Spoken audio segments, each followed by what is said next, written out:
செங்கல்பட்டு மாவட்டம் செய்யூர் கிராமத்தில் காஞ்சிபுரம் நாடாளுமன்ற திமுக வேட்பாளர் ஜி செல்வம் அவர்களை ஆதரித்து மாபெரும் தேர்தல் பிரச்சார பொதுக்கூட்டம் ஒன்றிய கழக செயலாளர் எம்.எஸ். பாபு தலைமையில் நடைபெற்றது. இதில் சிறப்பு அழைப்பாளராக காஞ்சி தெற்கு மாவட்ட கழக செயலாளர் க. சுந்தர் எம்.எல்.ஏ., கழக செய்தி தொடர்பு இணை செயலாளர் தமிழன் பிரசன்னா ஆகியோர் கலந்து கொண்டு சிறப்புரையாற்றினர். கழக செய்தி தொடர்பு இணை செயலாளர் தமிழன் பிரசன்னா அவர்கள் பேசுகையில், இந்தியாவில் முதல் முறையாக தமிழ்நாட்டில் பெண்களுக்கு கல்வி இலவசம், பெண்களுக்கு வேலைவாய்ப்பில் 33% இடஒதுக்கீடு, உள்ளாட்சியில் பெண்களுக்கு 50% இடஒதுக்கீடு என அறிவித்தவர் கலைஞரின் உதயசூரியன் ஆட்சி எனவும், இந்தியா என்ற ஒரு பெரும் கடலில் 69% பெண்கள் உயர்கல்வி படிக்கின்ற மாநிலமாக தமிழ்நாடு திகழ்கிறது என்றால் அது திராவிட இயக்கம் கொடுத்த கொடை என புகழாரம் சூட்டினார். மேலும் இந்தியா காப்பாற்றப்பட வேண்டும், அரசியலமைப்பு சட்டம் பாதுகாக்கப்பட வேண்டும் என்றால் நீங்கள் ஆதரிக்க வேண்டிய சின்னம் உதயசூரியன் எனவும், மோடி மீண்டும் ஆட்சிக்கு வந்தால் அரசியலமைப்பு சட்டம் கொளுத்தப்படும் என கூறினார். இந்த நிகழ்ச்சியில் முன்னாள் சட்டமன்ற உறுப்பினர் ஆர்.டி. அரசு, ஒன்றிய கழக செயலாளர்கள் சிற்றரசு, பொன் சிவகுமார், பேரூராட்சி மன்ற தலைவர் சம்யுக்த ஐயனார் உள்ளிட்ட கூட்டணி கட்சி நிர்வாகிகள் பலர் கலந்து கொண்டனர். சுந்தரி ஜனார்த்தனன், சுதா வாசு, இளவரசி ஜனார்த்தனன், ஆர்த்தி செல்வம், காந்திமதி ரமேஷ், இருக்கிற 8 பேரில் 5 பேர் பெண்கள். உங்கள் ஊராட்சி மன்ற தலைவர். இந்த அதிகாரத்தை கொடுத்தது யார்? இந்த அதிகாரத்தை உங்களுக்கு வழங்கியது யார்? The politicization of human. பெண்களை அரசியல்மயப்படுத்தியது யார் என்று பின்னோக்கி பாருங்கள். கலைஞர் தான் சொன்னார், பெண்கள் அரசியலுக்கு வர வேண்டும். உள்ளாட்சியில் அவர்களுக்கு 30% இடஒதுக்கீடு, பிறகு 33, 35, இன்றைக்கு தமிழ்நாட்டில் 50% இடஒதுக்கீடு பெண்களுக்கு. இதெல்லாம் எப்படி அம்மா சாத்தியப்பட்டது? பீகாரில், ஊபியில் நடக்காத ஆச்சரியம் உங்களுக்கு எப்படி நடந்தது? இதை கொண்டு வந்து சேர்த்தது உதயசூரியன். திராவிட முன்னேற்ற கழகம் என்கிற பேர் இயக்கம். இந்த இயக்கம் இல்லை என்றால் நீங்களும் இல்லை, நானும் இல்லை. இந்த இயக்கம் இல்லை என்றால் நாம் என்றோக்குமே அடிமையாகி போயிருப்போம். இதான் சொந்தங்களே, இந்தியாவிலே இந்தியா என்கிற ஒரு பெருங்கடலில் 69% உயர்கல்வி படிக்கக்கூடிய பெண்கள் உள்ள மாநிலம் தமிழ்நாடு. 1 லட்சம் பேர் இன்னைக்கு PhD ஸ்காலர் இந்தியாவில்.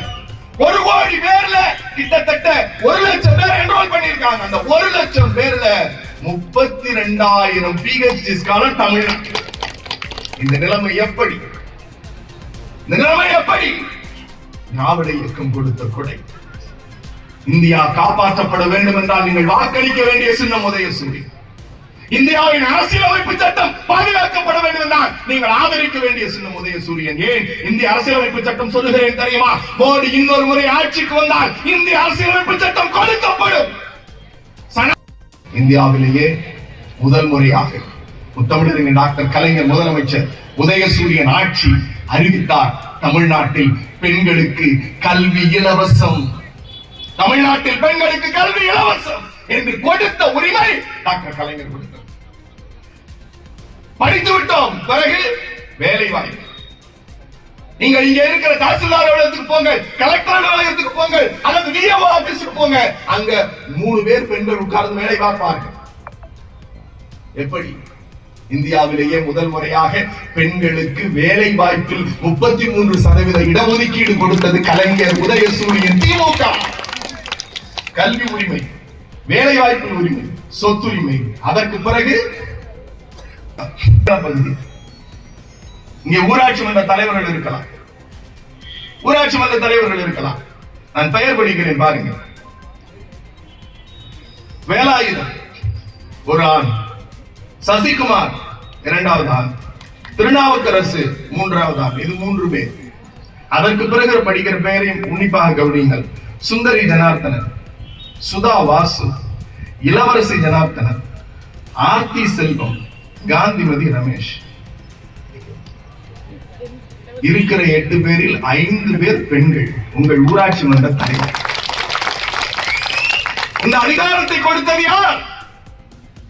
இந்த அதிகாரத்தை உங்களுக்கு வழங்கியது யார்? The politicization of human. பெண்களை அரசியல்மயப்படுத்தியது யார் என்று பின்னோக்கி பாருங்கள். கலைஞர் தான் சொன்னார், பெண்கள் அரசியலுக்கு வர வேண்டும். உள்ளாட்சியில் அவர்களுக்கு 30% இடஒதுக்கீடு, பிறகு 33, 35, இன்றைக்கு தமிழ்நாட்டில் 50% இடஒதுக்கீடு பெண்களுக்கு. இதெல்லாம் எப்படி அம்மா சாத்தியப்பட்டது? பீகாரில், ஊபியில் நடக்காத ஆச்சரியம் உங்களுக்கு எப்படி நடந்தது? இதை கொண்டு வந்து சேர்த்தது உதயசூரியன். திராவிட முன்னேற்ற கழகம் என்கிற பேர் இயக்கம்.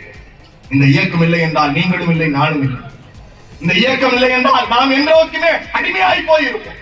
இதான் சொந்தங்களே, இந்தியாவிலே இந்தியா என்கிற ஒரு பெருங்கடலில் 69% உயர்கல்வி படிக்கக்கூடிய பெண்கள் உள்ள மாநிலம் தமிழ்நாடு. 1 லட்சம் பேர் இன்னைக்கு PhD ஸ்காலர் இந்தியாவில்.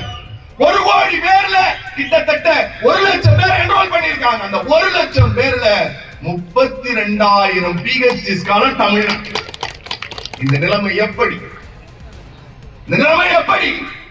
திராவிட இயக்கம் கொடுத்த கொடை. இந்தியா காப்பாற்றப்பட வேண்டும் என்றால் நீங்கள் வாக்களிக்க வேண்டிய சின்னம் உதயசூரியன். இந்தியாவின் அரசியலமைப்பு சட்டம் பாதுகாக்கப்பட வேண்டும் என்றால் நீங்கள் ஆதரிக்க வேண்டிய சின்னம் உதயசூரியன். ஏன் இந்திய அரசியலமைப்பு சட்டம் சொல்லுகிறேன் தெரியுமா? மோடி இன்னொரு முறை ஆட்சிக்கு வந்தால் இந்திய அரசியலமைப்பு சட்டம் கொடுக்கப்படும்.